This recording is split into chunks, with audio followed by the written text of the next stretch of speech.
हर पतंग को एक दिन कचरे के डब्बे में जाना होता है, लेकिन उससे पहले आसमान छू कर दिखाना होता है। ये बात क्यों कहा जा रहा है? ये बात इसलिए कहा जा रहा है कि मृत्यु जिंदगी का वो अंतिम सत्य है जिसका मज़ा हर किसी को चखना है। लेकिन आज लोग अपनी ज़िंदगी को ऐसे जी रहे हैं जैसे जिंदा ही रहना जिंदगी का अंतिम सत्य है।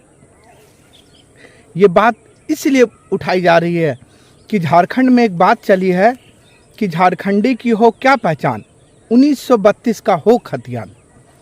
तो सबसे पहले मैं आपको ये बात बताना चाहूँगा कि मैं इसको ये साबित करने नहीं आया हूँ कि 1932 का खतियान सही है या गलत है। मैं आपको ये बताने आया हूँ कि 1932 का खतियान का क्या मतलब होता है।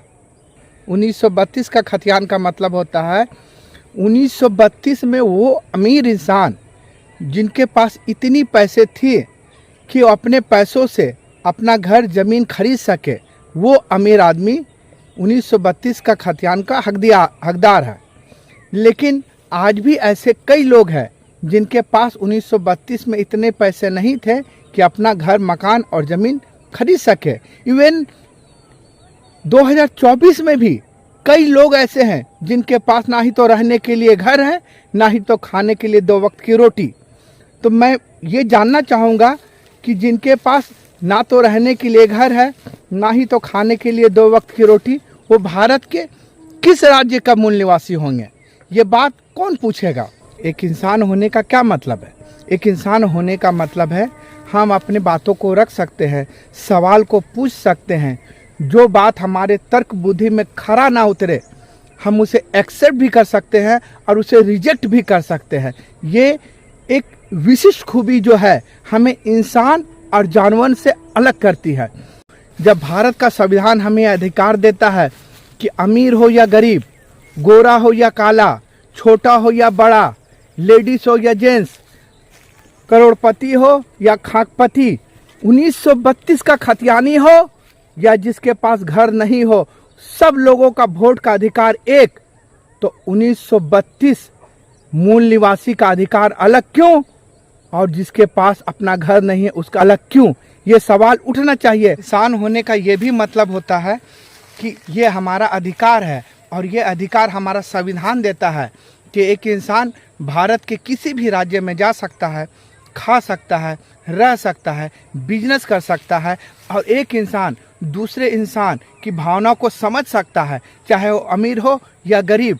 यही एक जो खूबी है इंसान और जानवर से हमें अलग करती है। लेकिन मैं ये बात मेरी समझ से परे है कि आज कुछ जगह ऐसे हैं या कुछ लोग ऐसे हैं जो इंसान और जानवर में फ़र्क भूल चुके हैं। उदाहरण के तौर पर मैं आपको ये समझाना चाहूँगा कि जैसे एक कुत्ता जब अपने इलाके में रहता है और गलती से वो दूसरे इलाके में चल जाए तो उसी के अपने ही जात के कुत्ते उसे काट खाएंगे। लेकिन ये चीज़ इंसानों में नहीं है। तो क्या हम इंसान आज जानवर के जैसे बनते जा रहे हैं, एक दूसरे को समझने से परे होते जा रहे हैं? क्या हमें इतनी सहन शक्ति नहीं है? क्या हमें इतनी समझ नहीं है कि हम इंसान और जानवर में फ़र्क समझ सके, अपनों और बेगानों में फ़र्क समझ सके?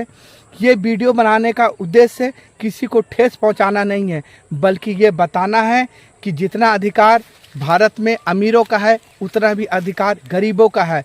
जितना वोट का वैल्यू 1932 खतियानी का है उतना ही वोट का वैल्यू आज उसका भी है जिसका अपना घर नहीं है। तो जब सब इंसान का वोट का वैल्यू एक हो सकता है तो सबका अधिकार अलग कैसे हो सकता है? किसी भी व्यक्ति को, इवन मैं भी क्यों ना हूँ, किसी को इतना घमंड नहीं होना चाहिए अपनी ज़िंदगी में, क्योंकि फूलों को भी पता नहीं होता कि सुबह वो कहाँ चढ़ेगा, वो मंदिर में चढ़ेगा या किसी अर्थी में चढ़ेगा।